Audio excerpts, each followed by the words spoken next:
Yesus mengajarkan bahwa hukum yang terutama adalah hukum cinta kasih. Kasihilah sesamamu manusia seperti engkau mengasihi dirimu sendiri. Mengapa manusia perlu mengasihi sesama seperti mengasihi diri sendiri? Karena semua manusia itu adalah citra Allah. Allah telah menciptakan manusia menurut gambar dan rupanya. Dan oleh karena itu, untuk mencintai Allah, kita perlu mencintai sesama. Allah hadir di dalam diri sesama. Inilah alasan yang paling mendasar mengapa Gereja Katolik memberikan tempat bagi hak-hak asasi manusia. Hak asasi manusia memberikan inspirasi bahwa bertindaklah sedemikian rupa sehingga engkau menghargai kemanusiaan yang ada di dalam dirimu, juga yang ada di dalam diri orang lain, bukan sebagai sarana tetapi harus sebagai tujuan. Dan inspirasi ini sejalan dengan hukum cinta kasih, yaitu kasihilah sesamamu manusia sebagaimana engkau mengasihi dirimu sendiri. Atau segala sesuatu yang kamu kehendaki supaya orang perbuat kepadamu, perbuatlah demikian juga kepada mereka. Hal ini juga senada dengan teks Galatia bab 3 ayat 28 yang berbunyi, tidak ada orang Yahudi atau orang Yunani, tidak ada hamba atau orang merdeka, tidak ada laki-laki atau perempuan, tetapi semua adalah satu di dalam Kristus Yesus. Seruan untuk terus memperjuangkan hak asasi manusia tersurat secara to the point di dalam Gaudium et Spes artikel 29. Bunyinya, karena semua manusia mempunyai jiwa berbudi dan diciptakan menurut citra Allah, karena mempunyai kodrat dan asal yang sama, serta karena penebusan Kristus mempunyai panggilan dan tujuan ilahi yang sama, maka kesamaan asasi antara sesama manusia harus senantiasa diakui.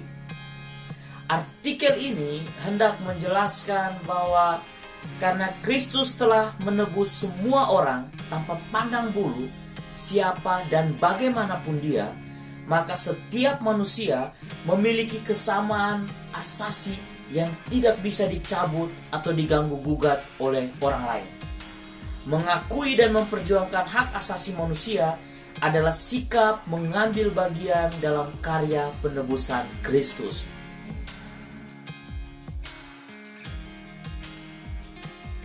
Justitia et Pax adalah dewan kepausan untuk keadilan dan perdamaian. Dan dewan ini mengurus pembelajaran-pembelajaran yang berorientasi pada tindakan penyebaran dan perkembangan keadilan, perdamaian, dan hak asasi manusia. Tujuan dari dewan ini adalah untuk menggerakkan semua umat Katolik dan juga umat manusia untuk bersama-sama memperjuangkan keadilan, perdamaian, dan penghormatan terhadap hak asasi manusia. Ada 3 hal penting yang berkaitan dengan dewan ini, antara lain.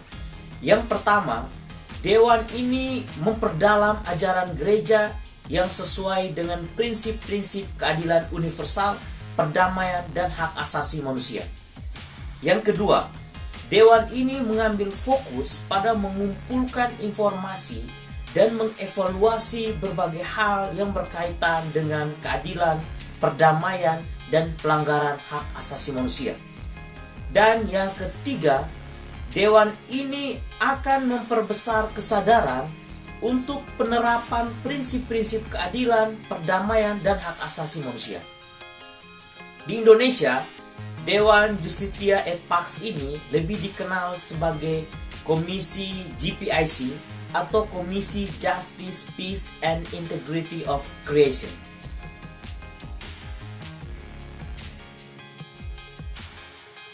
Pada November 2018 di Bandung, para uskup yang tergabung dalam Konferensi Wali Gereja Indonesia memberikan pernyataan bahwa hak asasi manusia wajib dihormati dan dilindungi karena merupakan pemberian dari Tuhan dan bukan hadiah dari siapapun. Terhadap berbagai pelanggaran hak asasi manusia, Konferensi Wali Gereja Indonesia menyebutkan hal itu tidak lepas dari kurangnya pemahaman masyarakat tentang hak asasi manusia dan lemahnya integritas para penegak hukum dalam melaksanakan undang-undang. Situasi tersebut telah melahirkan penderitaan fisik dan psikis yang berkepanjangan, memudarkan semangat hidup dan mengecilkan harapan untuk memperjuangkan masa depan yang semakin baik. Oleh karena itu, Konferensi Wali Gereja Indonesia mendorong semua umat beriman untuk ikut mempromosikan, memperjuangkan, dan melindungi hak asasi manusia. Gereja berkewajiban untuk menghargai hak asasi manusia dengan membangun persaudaraan yang inklusif dan bijak di tengah masyarakat, bahwa semua orang meskipun berbeda-beda namun mempunyai martabat yang sama. Menghargai hak asasi manusia itu selalu berarti menerima dan memaknai perbedaan sebagai anugerah Tuhan yang harus disyukuri.